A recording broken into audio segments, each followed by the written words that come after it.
I basically represent MDA and MLC, the Media Literacy Council here. These are both organizations that regulate the media sector, which, MDA regulates the media sector, which is really, media is what our kids into today, digital media especially. Media Literacy Council does public education, and today I'm just going to share some insights and observations that we've had, through our research, our monitoring of media, our interactions with experts and with parents and students. Okay, so I think we all know, right? Cyberspace, wound or bane. The risks are there, the positives are there as well. But what I want to leave with you is, the point that cyberspace is the real world, is very much like the real world today. We don't send our children out into the world without preparing them, right? I mean, I remember our parents used to tell me, my father would say to me, oh, don't accept sweets from strangers, or when you go out across the road, look left, look right, look left. We guide our kids for the real world. But cyberspace, I think what we've noticed is a lot of parents don't do that. We just give them the gadget, there you go. Now, go and do your own thing, don't bother me. But really, there should be some rules and some, we can't just let them go get lost on the internet. So later we can talk about, the rules and how do we guide our children, right?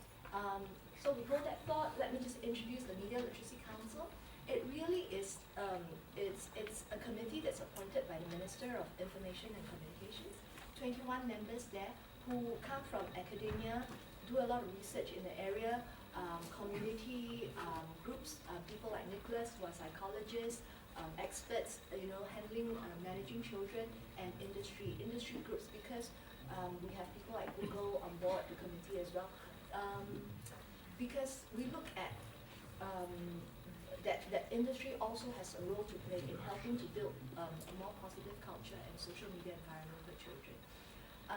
Really, the council is supported by MDA, and our goals really is to look at informing that, creating and encouraging informed citizenship, to empower Singaporeans to make informed media choices, to protect the young, that's the regulatory role, and as astute consumers, that we encourage Singaporeans to be actually critical, to think critically about the media that we consume, whether the information that they read, whether it's online or offline on the media, and to be a responsible participant. In today's participatory age, is really, we are about equipping Singaporeans and children with skills, especially on how to navigate the media. Right. Okay, so some research that has been done.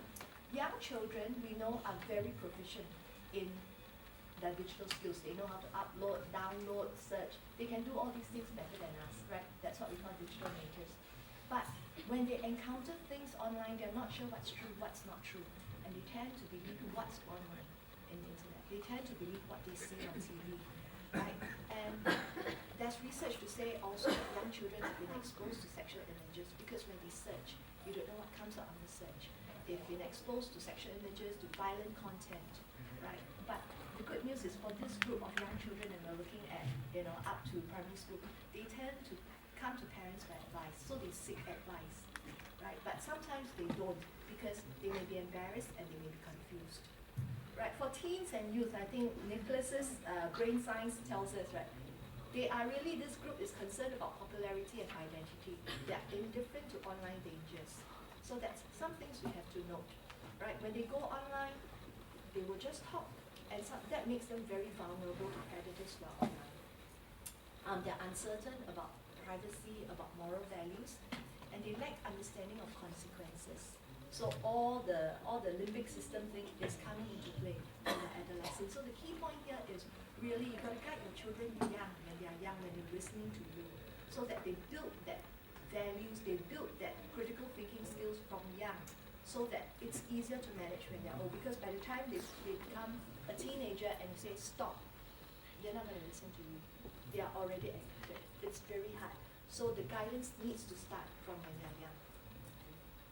So what are they doing online? So this is a snapshot of the research that, the monitoring that we've done.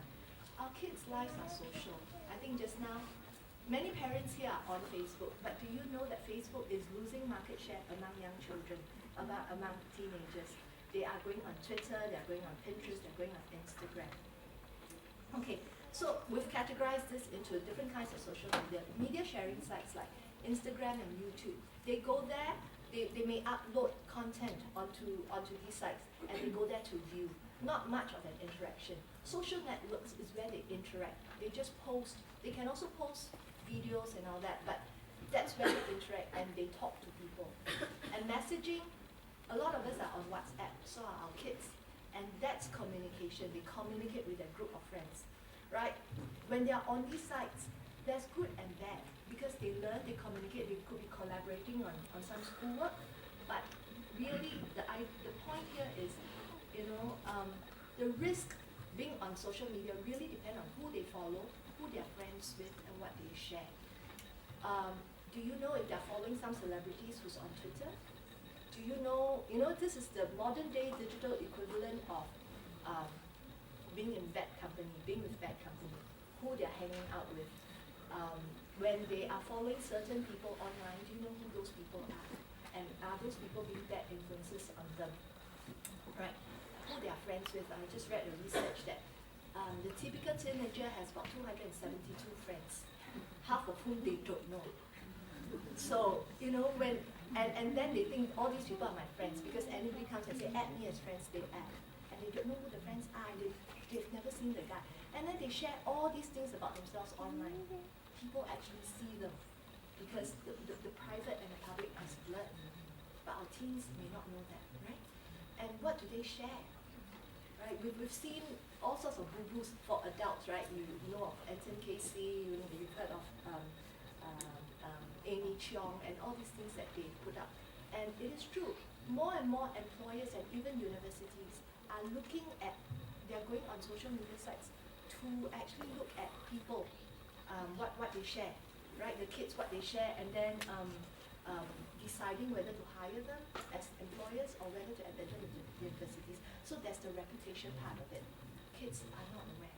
So does your child know about privacy settings? About, setting their privacy settings, and then what's private info, what they should be sharing and not sharing? And can your child deal with criticisms and bullying online? Young people like validation. They post a photo and they ask, do I look good? And then somebody says, no, it's ugly. Can they take it? Are they resilient enough? They want validation, but when they don't get it, are they resilient enough? So we talk about social emotional learning of the children because it gets worse on the internet. Okay, entertainment and media consumption. What are our children watching? We know that they are always, they're streaming video, they download music, they watch movies, they use their smartphones or their tablets to do all of that. But do we know where they go and get all this information from? Where are they streaming from? What sites? Are they going to Pirate Bay, for example? There are countless kind of sites to just get free info, free downloads. But this is what we call rogue sites. Okay, so these sites, if they are offering you pirated free content, the kid may think, oh fine, I get to watch something for free. But because they are rogue sites, there's a lot of security issues.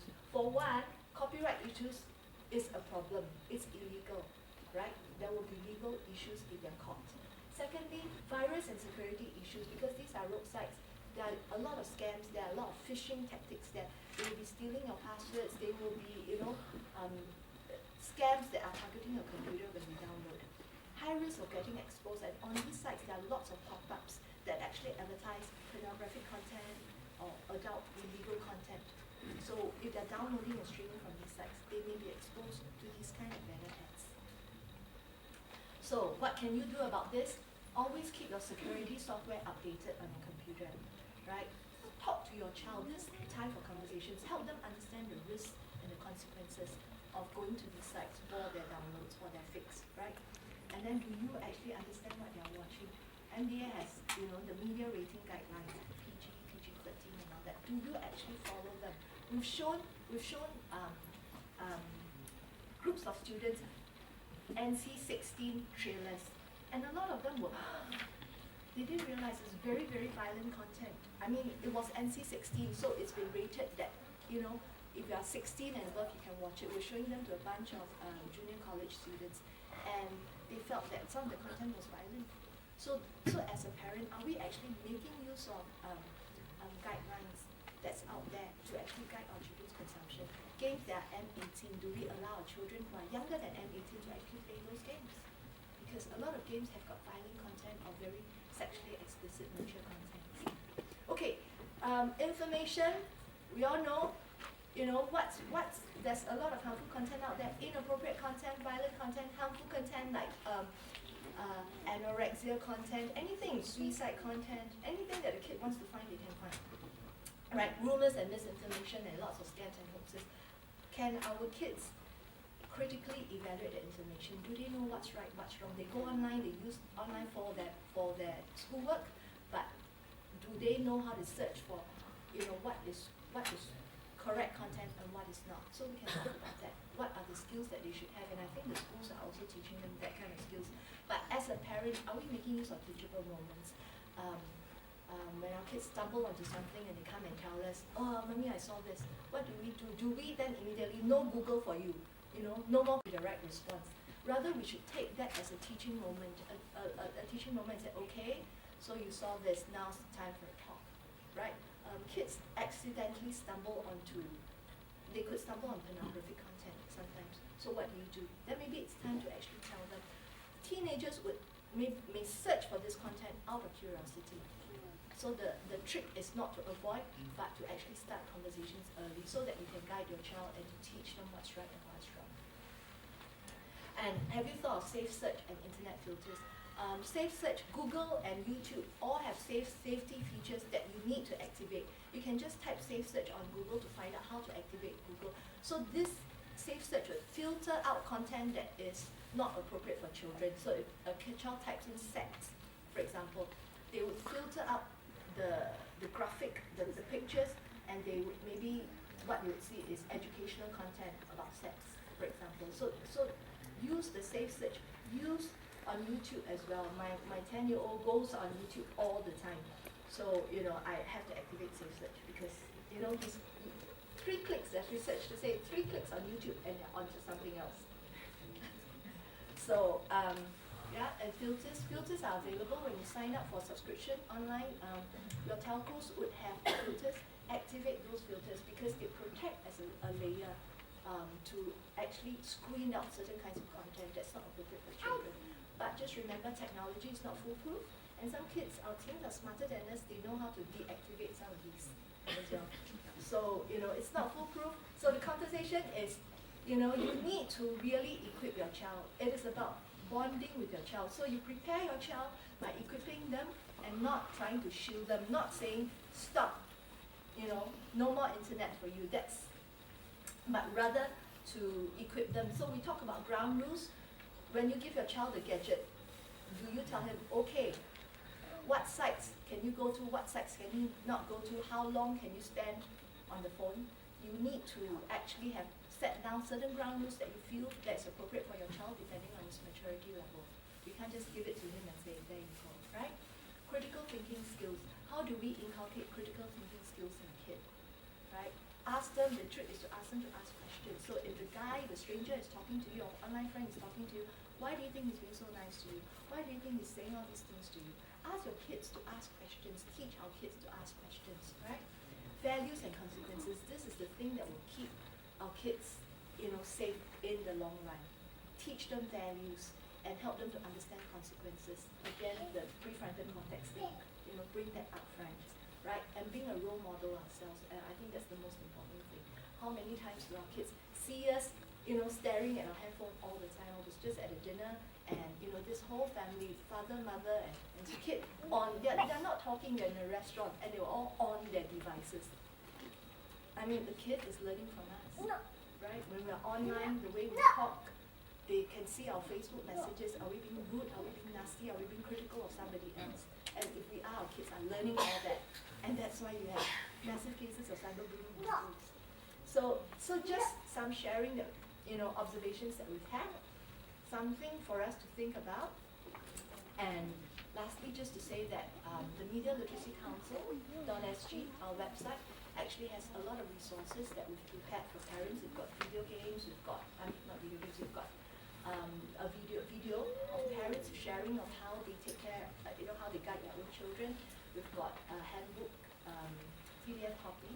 We've got lots of articles, lots of sharing stuff. So if you need more information, you can always go online. Okay, thank you.